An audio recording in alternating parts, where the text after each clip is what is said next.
નમસ્કાર, હું છું માર્ગે. આપની સાથે હેડલાઇન્સમાં જોઈએ કેટલાક મહત્વના સમાચાર.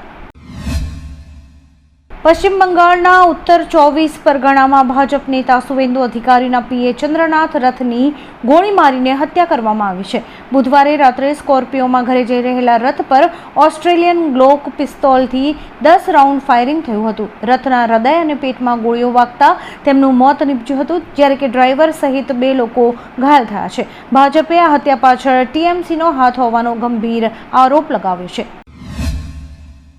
તમિલનાડુમાં ચૂંટણી પરિણામો બાદ સત્તાનો જંગ રોમાંચક બન્યો છે. ટીવીકે પ્રમુખ વિજયે 108 બેઠકો જીતીને સૌથી મોટા પક્ષ તરીકે ઉભરી આવ્યા છે. કોંગ્રેસની 5 બેઠકોનું સમર્થન છતાં તેઓ બહુમતીના 118ના આંકડાથી હજુ 5 બેઠકો દૂર છે. આ સ્થિતિનો લાભ લેવા કટ્ટર હરીફ પક્ષો ડીએમકે અને એઆઈએ-ડીએમકે ગઠબંધન કરે તેવી અટકળો તેજ થઈ છે. જો આવું થયું તો 2 દુશ્મનો એક થયા ગણાશે. કેન્દ્ર સરકારે વંદે માતરમને રાષ્ટ્રગાન જન ગણ મન સમાન સત્તાવાર દરજ્જો આપવાનો ઐતિહાસિક નિર્ણય કર્યો છે. પીએમ મોદીની અધ્યક્ષતામાં મળેલી કેબિનેટ બેઠકમાં રાષ્ટ્રીય ગૌરવ અપમાન નિવારણ અધિનિયમમાં સુધારાને મંજૂરી અપાઈ છે. હવે વંદે માતરમનું અપમાન કરનાર કે તેમાં ખલેલ પહોંચાડનાર સામે કાયદેસરની સજા અને દંડની જોગવાઈ રહેશે. આ ગીતને પણ હવે તમામ પ્રોટોકોલ લાગુ કરવામાં આવશે. અમેરિકા ઈરાન તણાવ વચ્ચે ક્રૂડ ઓઇલના ભાવ પ્રતિ બેરલ $110 પાર પહોંચતા આઈએમએફે ભારતને ચેતવણી આપી છે. એશિયા પેસિફિક ડિરેક્ટર કૃષ્ણ નિવાસને જણાવ્યું કે અર્થતંત્રને બચાવવા ભારતે વહેલા કે મોડા ભાવ વધારવા જ પડશે.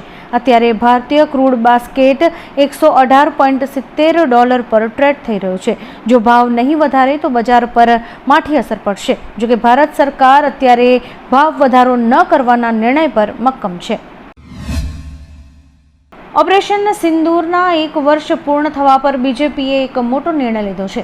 બીજેપીએ તેના તમામ નેતાઓને આદેશ આપ્યો છે કે તેઓ આજથી 10મી મે સુધી તેમના સોશિયલ મીડિયા એકાઉન્ટની ડીપી પર ઓપરેશન સિંદૂરનો ફોટો લગાવશે. ડીપીમાં ત્રિરંગા સાથે ઓપરેશન સિંદૂર લખ્યું હશે.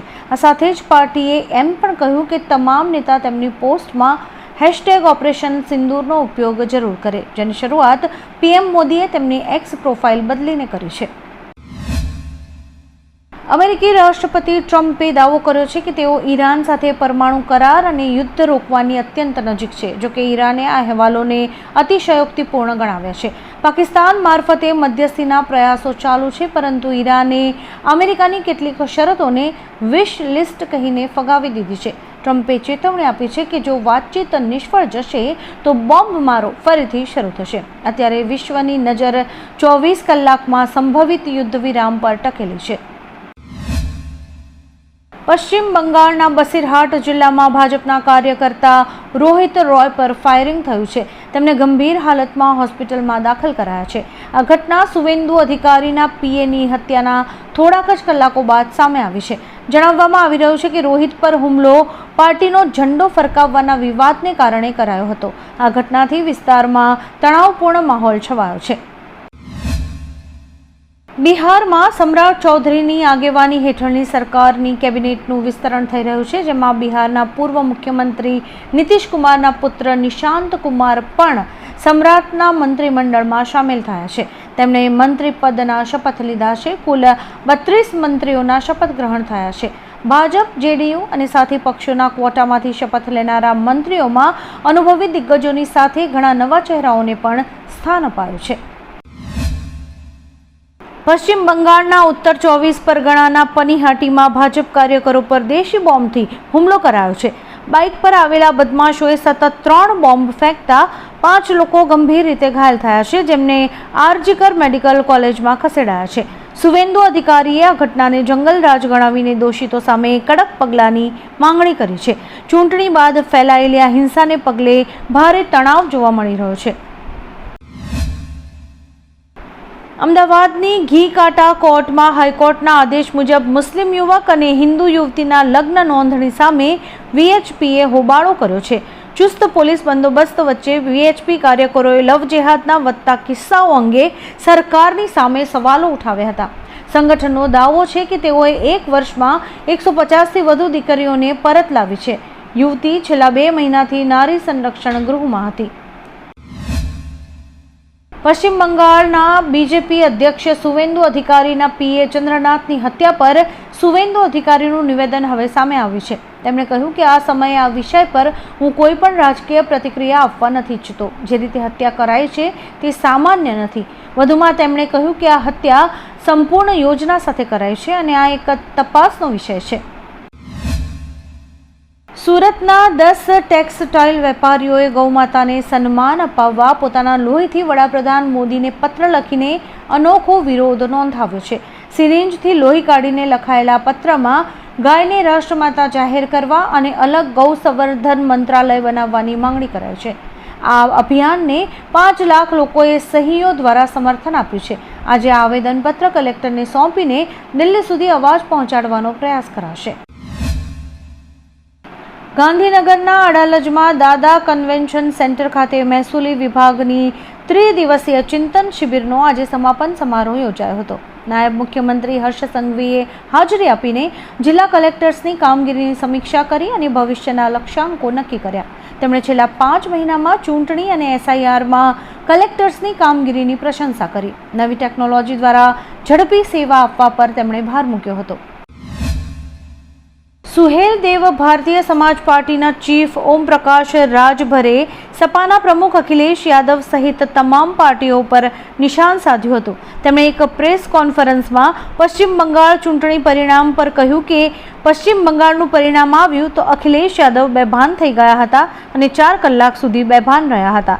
વધુમાં તેમણે કહ્યું કે અખિલેશે મહારાષ્ટ્ર, મધ્યપ્રદેશ, હરિયાણા, દિલ્હી અને પશ્ચિમ બંગાળના પરિણામ જોઈ લીધા છે.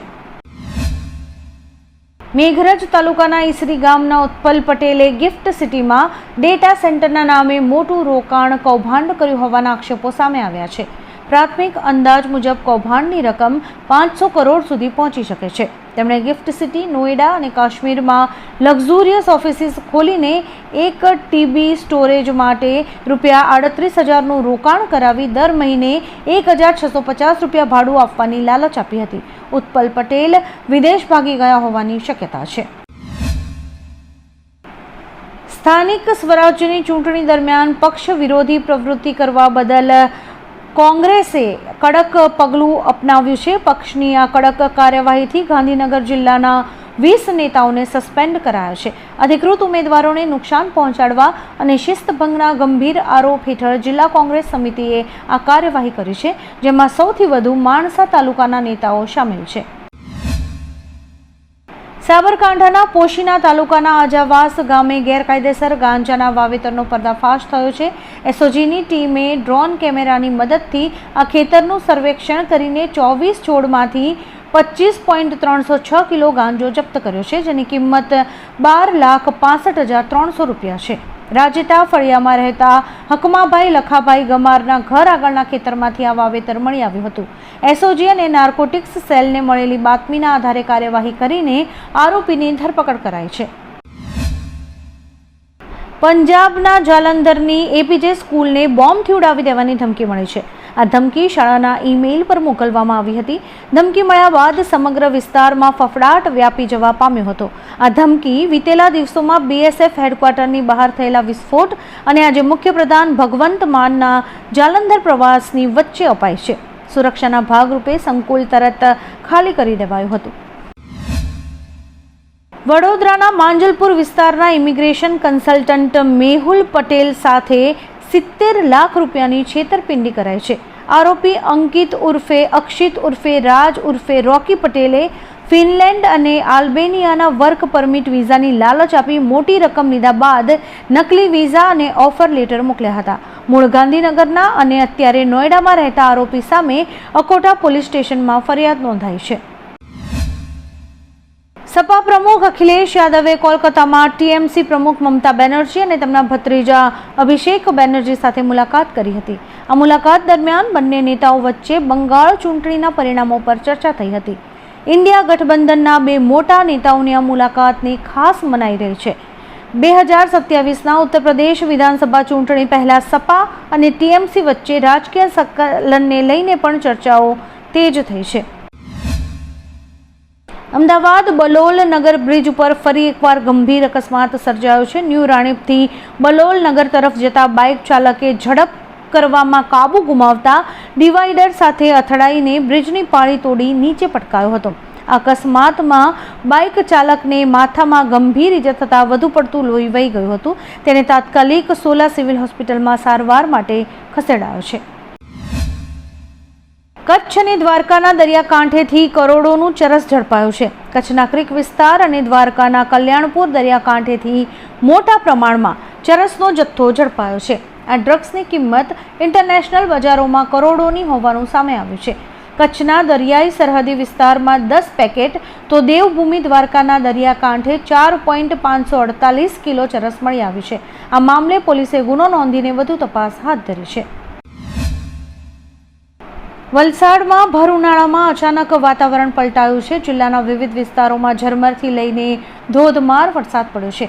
ખાસ કરીને ધરમપુર અને કપરાડા તાલુકાના અંતરિયાળ વિસ્તારોમાં ભારે વરસાદથી વાતાવરણમાં ઠંડક પ્રસરી છે. લોકોને કાળઝાળ ગરમીમાંથી રાહત મળી છે, પરંતુ ખેડૂતોમાં ચિંતા વધી છે. અત્યારે કેરીના પાક તૈયાર થવાના તબક્કામાં છે. વરસાદથી ફળની ગુણવત્તા અને ઉત્પાદન પર અસર પડવાની આશંકા છે. આવા જ કેટલાક રસપ્રદ સમાચારો નિહાળવા માટે અમારી યુટ્યુબ ચેનલને લાઇક, શેર અને સબસ્ક્રાઇબ કરો અને જોતા રહો હેડલાઇન્સ.